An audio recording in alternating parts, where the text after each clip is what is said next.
1983년도에 새롭게 이제 시작한 우리 교회, 이름이 필요한 거예요. 사람이 태어났으면 이름 달아주잖아요. 그래 안 그래요? 집을 지었으면 집 앞에 문패 달죠. 그 문패와 그 이름 뭐 때문에 지어주고 답니까? 자기를 위해서 다는 거요? 남을 위해서 다는 거요? 남을 위해서 그런 겁니다. 저 사람이 나를 특정할 수 있도록, 확정할 수 있도록 정체성을 알리기 위해서 그러는 거예요. 그래서 우리도 대한예수교 침례에 하는 문패를 하나 달았어요. 교파가 아닙니다. 어떤 사람들은 교파라고 그러는데 그렇지 않아요. 교파가 아니에요. 그냥 남들이 우리 부르기 좋게 이름 하나 달자, 문패 하나 걸자, 그래서 걸어놓은 거예요. 대한이란 말은 우리가 한국에서 살고 있으니까 대한, 예수교, 예수를 머리로 받드는 사람들이니까 예수교. 침례에 우리는 그 예수님을 구주와 임금으로 신앙 고백하는데, 다른 방법이 아닌 물속에 들어갔다가 나오는 침례 형식으로 고백한다 해서 대한예수교 침례에 이렇게 이름을 하나 단 거예요. 얼마나 그 이름 하나만 봐도 성경적인 그런 이름인지 우리가 교훈을 받을 수가 있습니다. 성경에 교파는 없어요. 인정하지도 않습니다. 우리 교회는 선교사님들이 초교파적으로 와서 복음을 전해주고 초교파의 토대에 이 교회가 세워졌기 때문에 교파를 초월해서 진짜 예수님 피로 구원을 받고 복음을 전하는 그런 무리이면 세계적으로 어떤 교파이든 간에 상관없이 교제를 합니다. 문제는 진짜 그 사람들이 예수님 피로 구원을 받고 거듭난 무리이냐, 그것이 문제인 것이죠. 그리고 또 침례교든 장로교든 천주교든 감리교든 어떤 종교든 간에 이 성경의 복음을 필요로 하고 진리를 필요로 하는 그런 사람들이 있으면 구별하지 않고 누구에든지 어디서든지 이 복음을 전해주는 그런 신조를 우리 교회는 가지고 있습니다.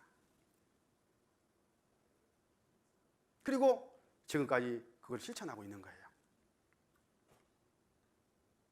우리가 구원파는 그런 말을 계속 많이 듣는데, 특히 이번 세월호 사건을 통해서 언론에 보면 또 기독교계에서 구원파라는 말을 많이 쓰죠. 물론 그 구원파라는 말을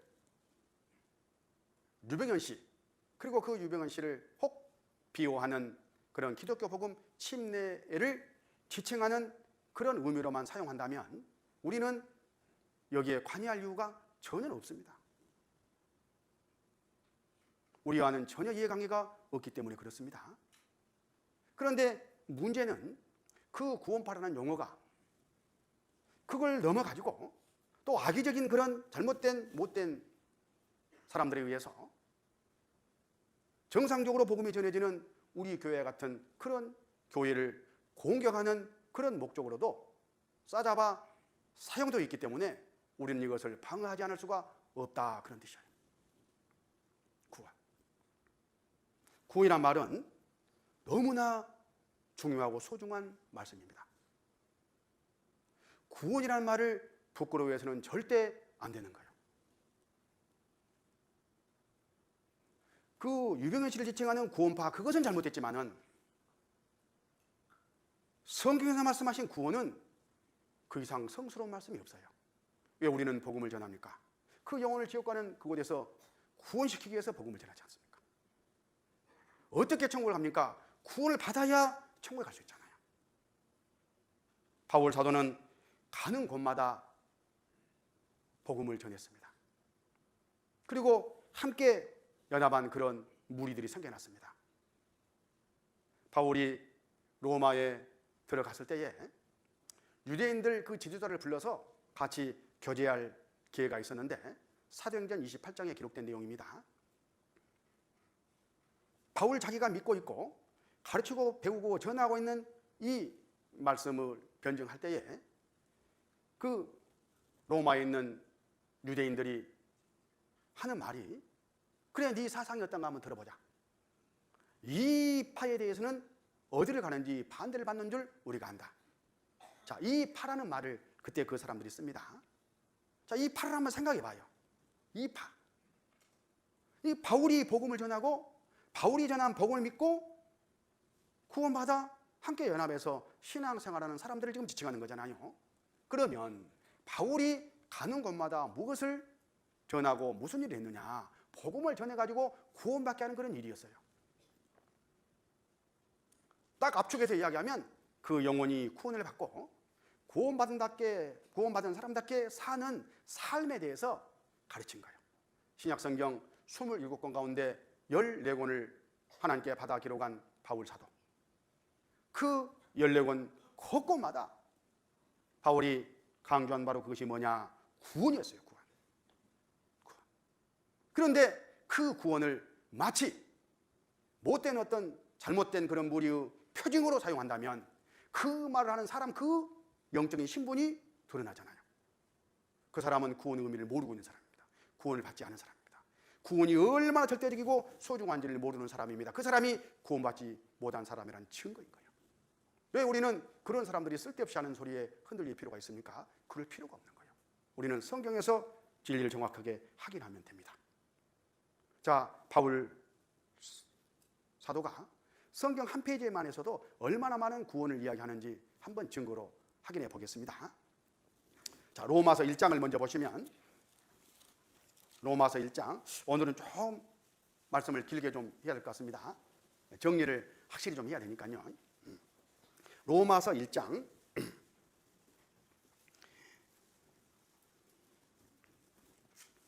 15절, 그러므로 나는 할 수 있는 대로 로마에 있는 너희에게 복음 전하기를 원하노라. 내가 복음을 부끄러워하지 아니하노니 이 복음은 믿는 자에게 구원을 주신 하나님의 능력이 됨이라. 첫째는 유대인에게요 또한 헬라인에게로다. 자, 바울은 복음을 전했습니다. 복음 전하는 목적이 뭡니까? 구원받게 하려고 했다, 그 말이잖아요. 자, 복음에 구원받는 능력이 있어서 복음을 전했을 때 구원을 받게 된다 하는 지금 말씀을 하고 계십니다. 로마서 10장 1절, 로마서 10장 1절, 형제들아 내 마음에 원하는 바와 하나님께 구하는 바는 이스라엘을 위함이니 곧 저희로 구원을 얻게 하려 함이라. 바울 사도의 마음에 간절하게 용수 넘쳐 올라온 그 하나가 있다면 뭐예요? 구원을 받게 하는 바로 그것. 구원. 9절, 내가 만일 내 입으로 예수를 주로 시인하며 또 하나님께서 그를 죽은 자 가운데 살리신 것을 내 마음에 믿으면 구원을 얻으리니. 뭐 때문에 예수님을 믿습니까? 구원 받으려고 믿는 거예요. 구원 받는 것이 예수님을 믿는 거잖아요. 10절, 사람이 마음으로 믿어 의에 이르고 입으로 시인하여 구원에 이르느니라. 계속 구원입니다. 13절, 누구든지 주의 이름을 부르는 자는 구원을 얻으리라. 이 잠깐 한 대구막에서만 해서도 얼마나 많은 구원이라는 말이 등장하는데 함부로 구원이라는 그 이 소중한 지옥에서 처음 가는 그런 말씀을 어떤 자기 이해관계에 따라서 공격하는 그런 말로 사용한다면 그 사람은 틀림없이 우리 주님 불꽃 가운데 나타날 때에 심판을 받게 될 겁니다.